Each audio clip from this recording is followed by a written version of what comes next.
Well, hello again. Somewhat of a personal story today, which is not something that I usually do on here, but I felt it warranted some exposure, not for myself, but for someone that I know. And the story is not altogether something that is of non-interest to other people. It actually is very pertinent to our society today. You know, as some of you know, I've worked for a very long time in the medical profession. I'm not a doctor. I'm part of the support team.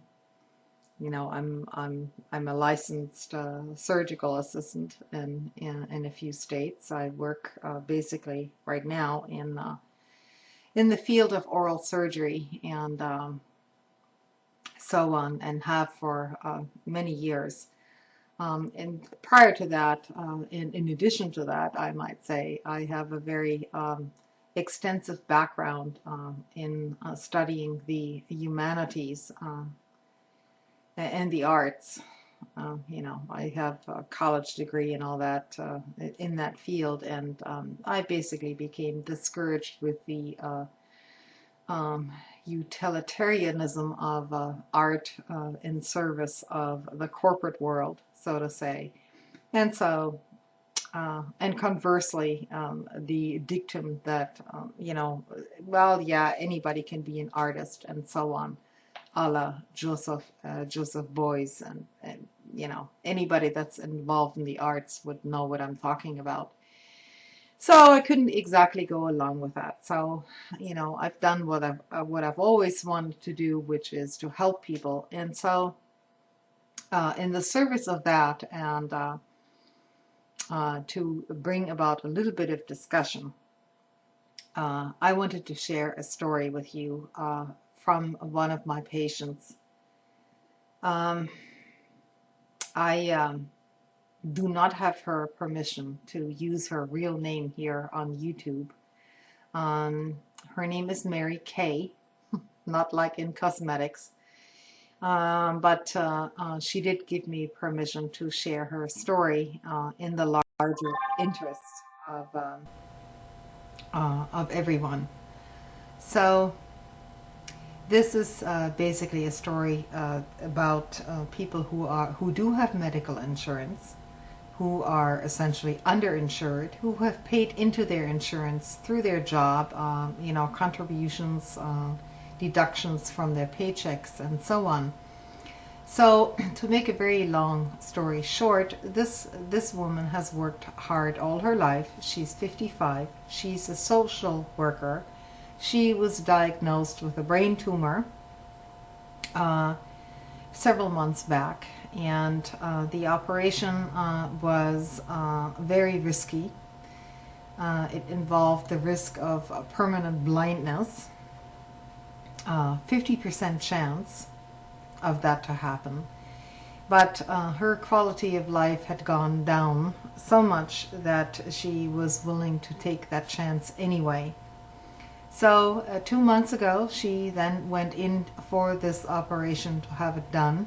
And in pure medical terms, clinical terms, you might say, the operation was successful. The tumor was removed. She's doing relatively fine at this point, but she wanted me to relay this story of her hospital stay. When before the operation, she talked with her doctor about the post-op care, and she wanted to make sure that she wasn't going to be in unnecessary pain after the procedure. Well, as it turned out, after the operation, she was in ICU, as is customary, and the nurses there were overworked. They had 6 patients per nurse, which is double the ratio, which is actually permissible. And so the pain medications, namely, you know, an IV morphine drip was not given in time, and so Mary ended up in extreme pain, for extreme and unnecessary pain, for 2 days. She was still intubated at the time, so she couldn't make her demands heard, and she told me afterwards that this was basically one of the worst experiences she has ever gone through in her life. So that was for starters. After she got out of ICU, which lasted 3 days, the insurance company cut her off and said, okay, well, you can stay in your hospital bed for 2 more days, and after that, we're not going to pay for you anymore. And so the hospital sent her home. Now, she could not even lift a spoon to her mouth in order to feed herself, much less go to the bathroom, walk around, or anything else. Now, luckily she had a boyfriend who was employed full-time, who was trying to help her, during his non-working hours. And so, as a consequence, she did okay for about a week. After that, she collapsed at home and she fell on the floor, hurt her knee, tore a tendon, which now requires physical therapy 2 days a week. She's about to lose her job over this whole quagmire. On top of it, the IRS is now coming after her because they are questioning her medical expenses, which amounted to 30% of her gross income during the last year.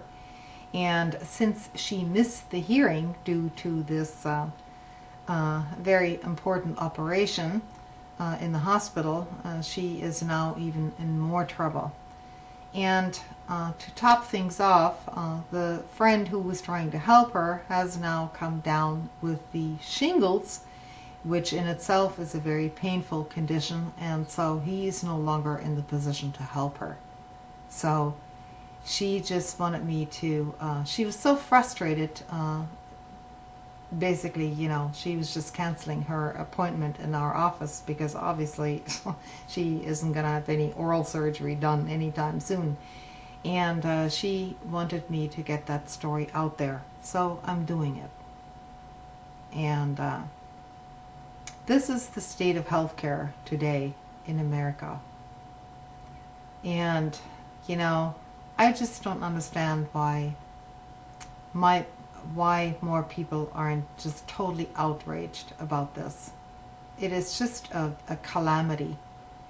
Here we are, the richest nation on earth, and we can't take care of simple tasks like this.